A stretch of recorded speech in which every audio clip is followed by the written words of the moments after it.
Hello, my name is Kelly McCabe. I'm one of the organizers for this event, and we have a lot of things going on through the day.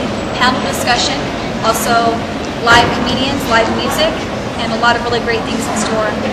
Our main focus for this expo is education, awareness, and resources. And it's been really great so far. We've had a great day. The first day we had over 2,000 people here, and yesterday on Saturday, the 30th, we had over 3,000 people here. And we're hoping to make this an annual thing. Look out April 20th. We're hoping to have something else here in Albuquerque for the rest of the vendors and also the attendees. So thank you very much, and we're happy to be here, and we're happy to have support from the community. Thank you.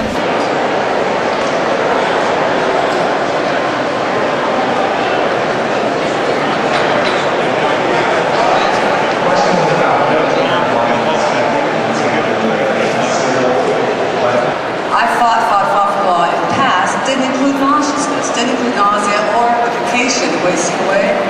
So I had research to file a petition, because luckily our law does allow for petitions to be filed for new conditions. So really we need to file petitions when there's conditions that aren't on the list that you need covered.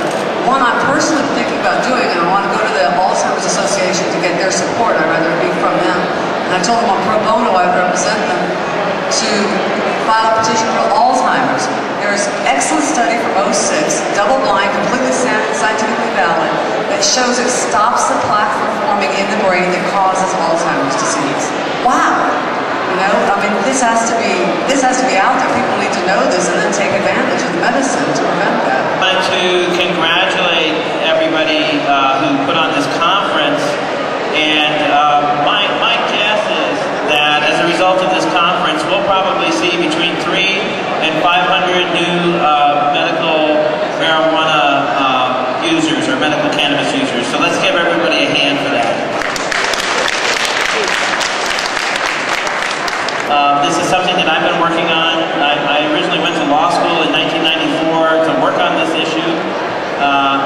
In 1997, I got my first chance to do a case with a woman named Libby Palmer, who was a curandera who was arrested for growing 5 cannabis plants to make a salve for arthritis for her 88-year-old aunt and her 86-year-old aunt, who were medical cannabis users from way back in the old days of the Carnival land grant, when it was a home remedy here in New Mexico, going back into the early 1900s, into the 1800s.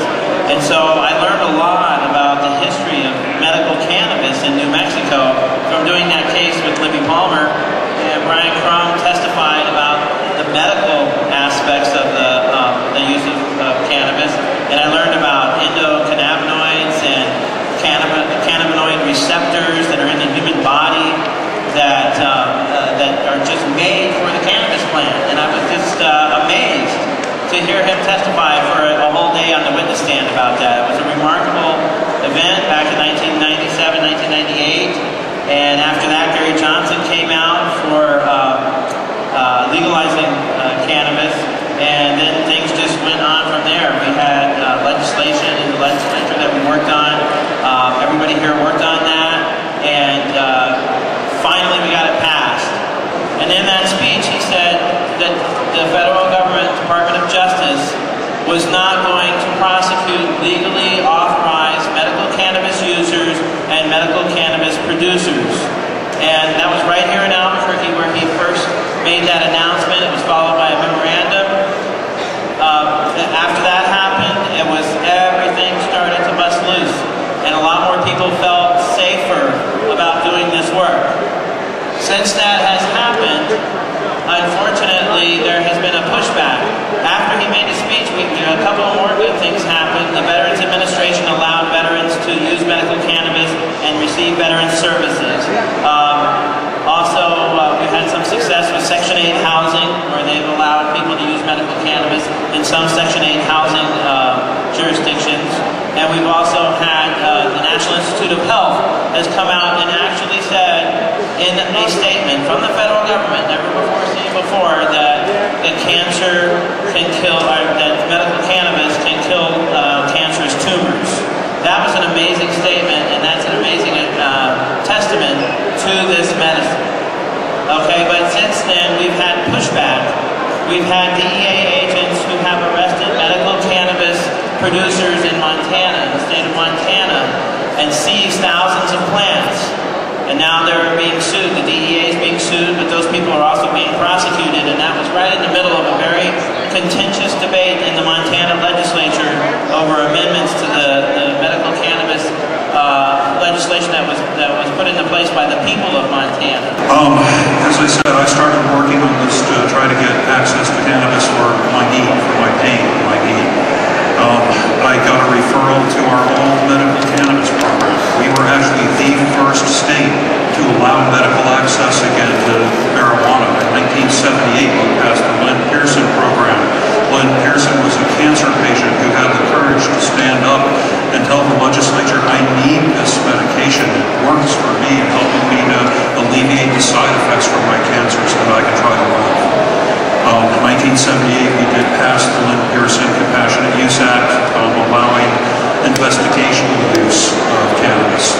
That law was never repealed, although it lost funding in 1982. It was still on the books. So I got a referral to that program, and I went to the Department of Health and said, hey, I'm referred to this program. What are we going to do about this? I want to be able to use marijuana. I said, well, we don't have that program anymore. I said, well, this is a problem then. I had filed, I was part of a group filing a rescheduling petition in 2002 with John Getman of patient organizations that the DEA had just ignored for many, many years. So I filed a lawsuit against the DEA, trying to argue that it's futile to go through the administrative process because of this other case that I was involved in. Unfortunately, the judge said, that may be, but you still have to file your own case, your own rescheduling petition. Then, because it's yours, you can argue the futility. So I've done that, and I've had no response from the DEA. I can demonstrate the futility now. We're getting ready to take that back to the courts. This has got to be changed at the federal level before anybody is going to be safe. Yes, we have a state medical marijuana program. Does it protect you in terms of your job? No, it does not. If employers randomly drug test and find you positive on a drug screen, you can be terminated. They are not required to hire you for a job if you test positive for cannabinoids on a drug screen. If you work for the federal government in any way, you are not protected underneath this program. Even here within the state, if you ever travel to Las Cruces, you have to come back through border control checkpoints where you can be picked up by federal agents. You can be still prosecuted in that type of a circumstance. If you're in the national forest, forest rangers are federal agents. They can arrest you. They can press charges against you. This does not protect you outside the state of New Mexico if you travel across state lines.